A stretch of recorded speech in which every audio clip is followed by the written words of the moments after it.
Welcome to the Idea Climbing Podcast. Today, I'm discussing how to engage with any audience from any stage, in person or virtually. My guest is David Doerrier, a game changer in the world of communication. David, with a background spanning radio broadcasting, stage acting, corporate training, and even playing Santa Claus, specializes in helping subject matter experts, business leaders, and sales professionals transform their technical expertise into engaging, high-impact presentations. He's not just about talking, he's about connecting, influencing, and driving real results. If you've ever struggled to make your message land with clarity and confidence, you're in for a treat. We dive into topics such as how to successfully prepare for presentations, how to deal with anxiety when you're on your stage, the ABCs of the foundation you need to build to be successful at public speaking, and more golden nuggets of advice. You're going to love this show.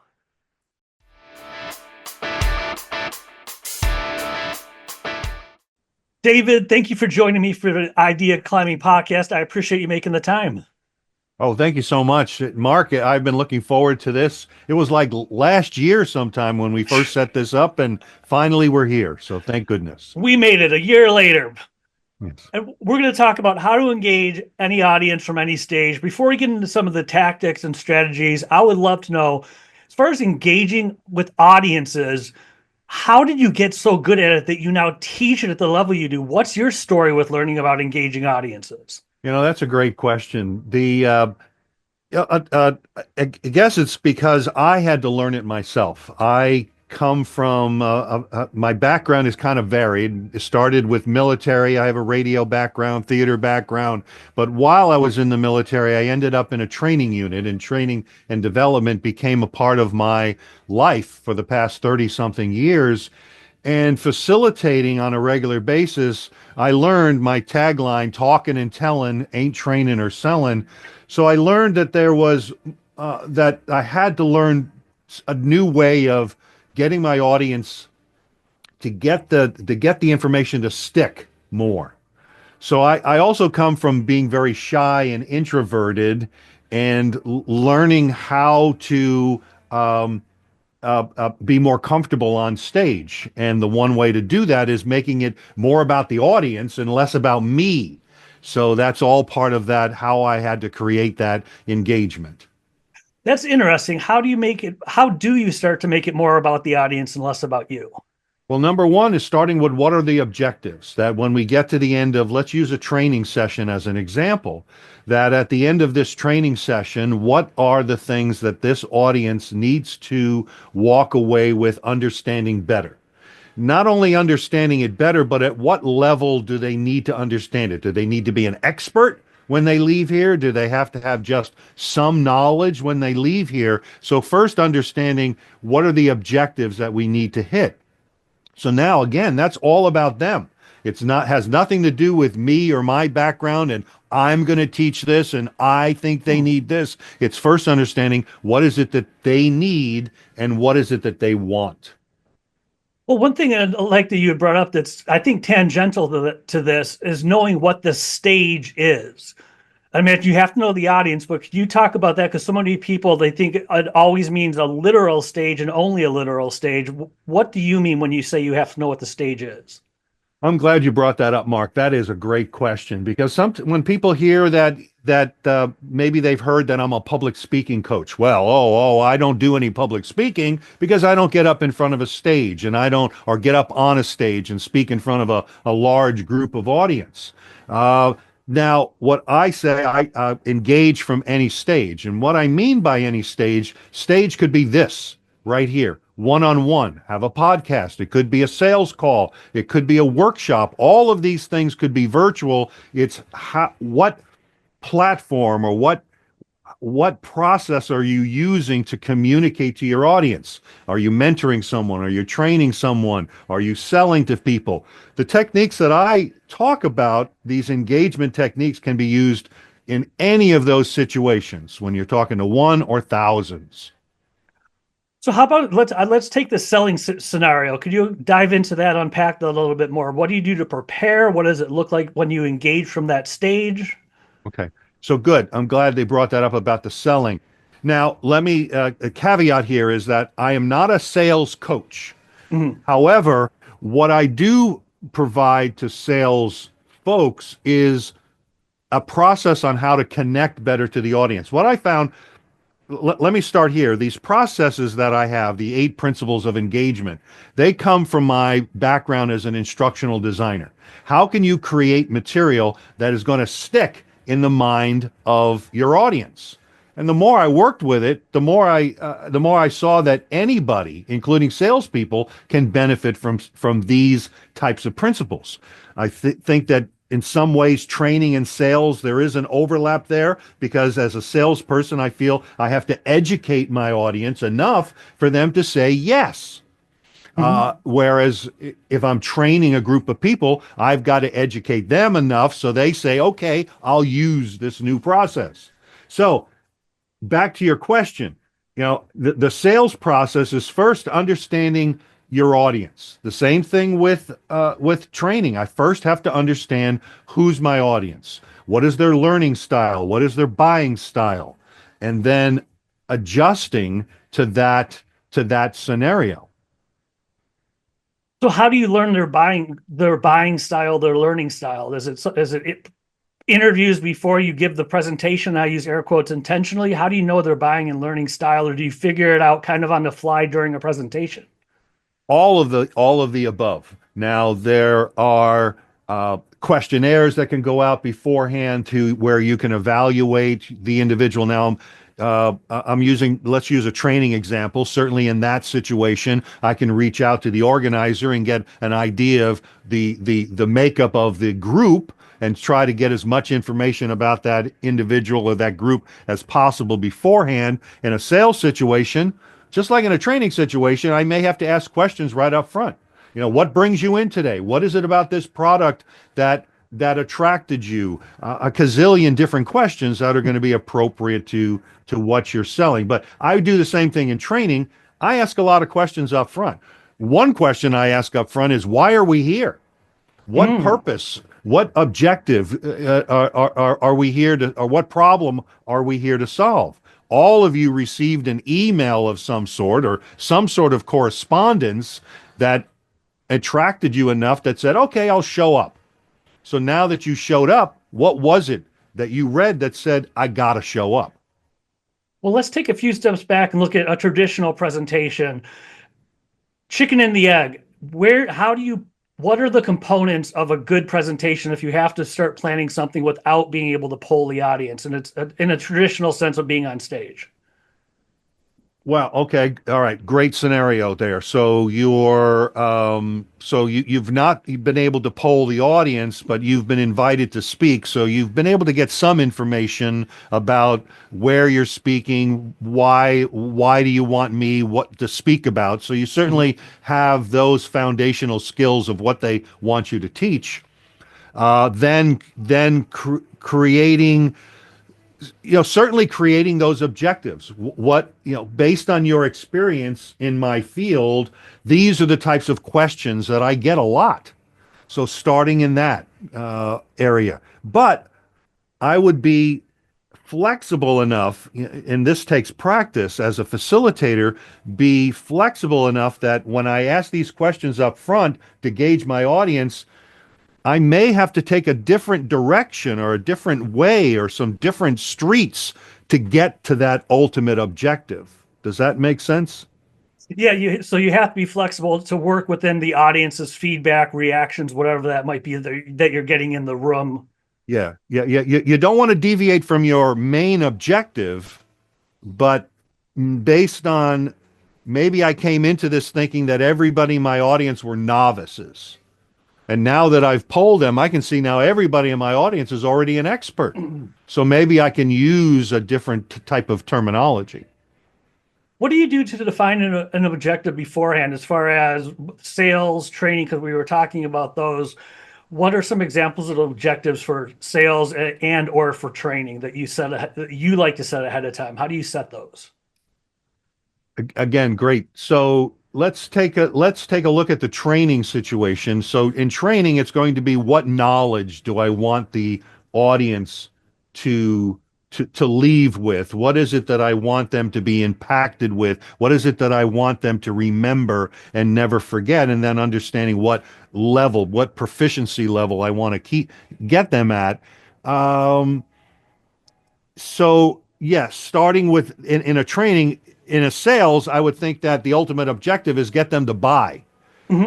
Uh, but understanding that it may take a certain path to get there. First, understanding, uh, I'm starting to get lost in the middle of this, but I hope I'm answering your question. Yeah. And another thing we had spoken about that I think a lot of people's sales training, traditional stage speaking to an audience is anxiety. And you had mentioned that your audience ultimately wants you to win or to be successful. Yeah. That's a tweak that a lot of people don't think about. They're just worried about, I'm so anxious. How do I get rid of the butterflies, nervousness? What do you unpack that a little bit? What do you mean your audience wants you to be successful? Well, think of yourself as if you're observing someone up on the stage. I would think in most cases, I know for myself that I'm walking in and I have come to this conference and I want to listen to this speaker because I'm interested in what they're going to speak about based on the synopsis that I'm reading. So I want to learn about this thing. I want them to be successful because I want to leave here with more of this information. So now if that anxiety now has overtaken that individual and now that all I hear is ums and ahs and this and that, and that's going to take away from me absorbing that information. So, all of us have anxiety. If you're not nervous, you're not trying hard enough. But I don't want to use the word nervousness. It's not nervousness, it's excitement. I am excited to get up in front of this audience today and share with you. Yeah, I'm nervous. Yeah, I can feel the butterflies. Here's where, there's a lot of different techniques that come into place. Some of that mindset, also physical. I like to work out a little bit beforehand, jump up and down, use some yoga, stretch my face, and it's like an athlete. An athlete is not going to go right from their house with their uniform on, get into the car, and then go right onto the playing field. There's going to be some preparation, and we as speakers have to do the same thing. So for that preparation, talk a little bit more about that. What is that? Is it mantras? Is it self-talk? Is it breathing exercises? A combination of them? Because so many people do get that anxiousness. It's all of the above. It's finding what's going to work best for you. I mentioned for myself, it's stretching, it's jumping up and down, finding a quiet place if I'm at a conference, finding a quiet room, the men's room or something, stretching. But it's also that practice. It's also about building that foundation. Public speaking it's an art, and everybody can master it. Everybody can master it, but you have to start with first understanding what are all of those foundational skills, the ABCs of speaking in public, that and then continuously work on them, just like when we first learned how to ride a bicycle. So go on about that. I love that. What are some of the ABCs, the foundations that you need to develop in public speaking? Well, the ABC, that stands for A for agenda, B for beliefs, and C for core communication skills. So A is first understanding your agenda, and we talk about all of the things that fit into that agenda: who, what, where, when, why, and how. Who are you speaking to? Why are you speaking? When are you speaking? What are you speaking about? How are you going to be speaking to these people? And a gazillion other questions that all go into that first understanding that agenda. The objective of understanding the ABCs is to eliminate question marks, because the more question marks we have in our heads when we get up there to speak, the more that allows to bring in anxieties. For example, will there be a microphone? Is there a stage? How many people are going to be in the room? All of that basic stuff. What does the audience want to hear? If all of those who, what, where, when, why, and how questions have been answered beforehand, we start eliminating a lot of those question marks, which now puts us a lot more in control. So first is the agenda. And then what? What comes after that? B is for the beliefs. Now, we haven't talked about the core communication skills. There's 5 of those. We'll get to those in a minute. All of these are important, but the B, belief, is a notch or two above the others. And this is our own self-talk, believing that we're going to do a good job. I know I've done it. I did it a lot when I first started, that I'm going to fail. I did a lot of theater, a lot of community theater. Those voices in my head and so on, and telling me I'm going to fail. I'm going to lose a line and this. It takes practice, but this is where understanding that your audience wants you to be successful, understanding that it's okay to make a mistake. It's okay to get lost. But it's all about, how do you respond to that? How do you rebound from that mistake where you just lose it for a minute or two and then you get back on track, but you're prepared. So that's how do you rebound? What do you do to rebound when you think, oh my God, I lost my train of thought? Number one, you don't announce it. Uh-oh, here we go again, everybody. I'm sorry. I made a mistake. Hold on a minute. Let me No, you just stop. You pause for a moment. Hopefully you've got your notes. And if you're working with me, I'm always telling you got to have a backup. Okay, I got it all on my slides. Well, what happens if the computer dies? So you got to have those backups and just be comfortable enough and know the material enough that you're okay. It's okay. It's okay. And if you say something, you say, okay, wait a minute, hold on, everybody. Let me make sure I'm where I need to be. That's one way. You could also camouflage it and maybe ask a question to the group. Okay, everybody, since we just learned why the audience is important and beliefs, we've talked about beliefs. What questions do you have about any of that? I could throw it back on my audience, and they wouldn't know that I lost it at all. So I'm assuming C stands for core communication skills. Would that be right? Yes, core communication skills, and there's 5 of these. And I've got to always remember them. Bevlin, Bevln, Bevln, B for breathing. One of many ways of controlling our body and building that confidence within ourselves is being able to breathe properly. I would imagine that when you get nervous, you've been speaking for a long time. When you were in the beginning, well, you mentioned to me something about that first time you were on that radio show. That first time. So yes, what happened? Just froze.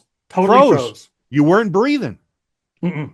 So if you were able to breathe, yes, okay, you still be a little nervous, I would imagine, but at least you were able to breathe. They wouldn't have had to drag you out of the studio. Exactly. So breathing helps with, now if I'm breathing properly, breathing from the diaphragm, this is also helping with projecting the voice. It's also helping to make, because usually when we're not breathing, or if we're tight and nervous, it's all up here in the chest. It's and that's going to help to make our arms a little bit looser. So moving the body a little bit will help to loosen that. So what are some of the other core? Oh, okay. You were talking about the breathing. So breathing to me is the core. So the next is eye contact. This is a biggie. Well, it's a biggie anywhere. You need to be looking at your audience, because that's one of many ways of developing that credibility with your audience. But here in Zoom world, it's getting used to looking directly into that camera. Many people are looking over here. Maybe all the faces are on this other screen over here, or I'm looking at my PowerPoint because that's over here. But you can see how it's not making it, I'm not connecting with you by not looking at my audience. And that's the cheapest, easiest tool to use in Zoom is to look right into that camera, and it takes practice. So that's the eyes. V is the voice. The third one is the voice, the projection of the voice. I can't tell you how many times I've listened to people during networking events, and they're talking about their own business, and they're talking, well, my business is all about helping with presentation skills and that's the type of thing. They don't have any energy at all. This is your business. This is what you love. How am I going to refer people to you if this is how you act? I don't want to refer people to a guy that just can't, that's not excited about his own business. So V is for voice and vocal variety. Um, B, L is the, let's come back to the, L is listening. Listening. Yes, you've got to listen to your audience. But it's not only listening with your ears, you're also listening to your audience with your eyes. Mhm. So if everybody's head falls down on the table, it may kind of tell me something ain't working right. So I got to kind of mix it up a little bit. So L is listening, but listening also comes in the agenda as well as listening up front. Who's the audience? Who, what, where, when, why, and how. So that's listening. And N, nonverbals. 93% of our message comes from nonverbals. There's a lot of stuff that can fall into that nonverbal bucket. Your PowerPoint is a nonverbal. What you wear. Some things are out of your control, like the room itself. Oh, it's too cold in here. The lunch was horrible. So those are also nonverbals, and some may be out of your control. So the A is for agenda, the B for beliefs, the 5 core communication skills: breathe, eyes, voice, listening, nonverbals. This has been excellent. We have covered a lot of ground in a really short period of time. When it comes to engaging any audience from any stage, and someone says, we covered a lot and I get it. If you were to say, you know what, when it comes down to that engagement, at least do, above all, at least do this one thing, at least start here and do this. What would you say that one thing to at least to do better than the rest would be? Make it more about your audience than yourself. Your experiences, your education, all of these things are important, but it's about the with them. What's in it for me? Your audience is thinking, okay, fine. You've have all of these great experiences, but how does that help me? So making it more about your audience than about yourself. This has been excellent. If people want to find you online, where's the best place or places to go? Best place, well, places. One is my website, presentyourwaytosuccess.com, or you can find me on LinkedIn, David Doerrier, and reach out. Let me know that you heard it here, and I'll send you a free copy of my book on the 8 principles of engagement. Thank you so much. This has been excellent, sir. Thank you. And scene.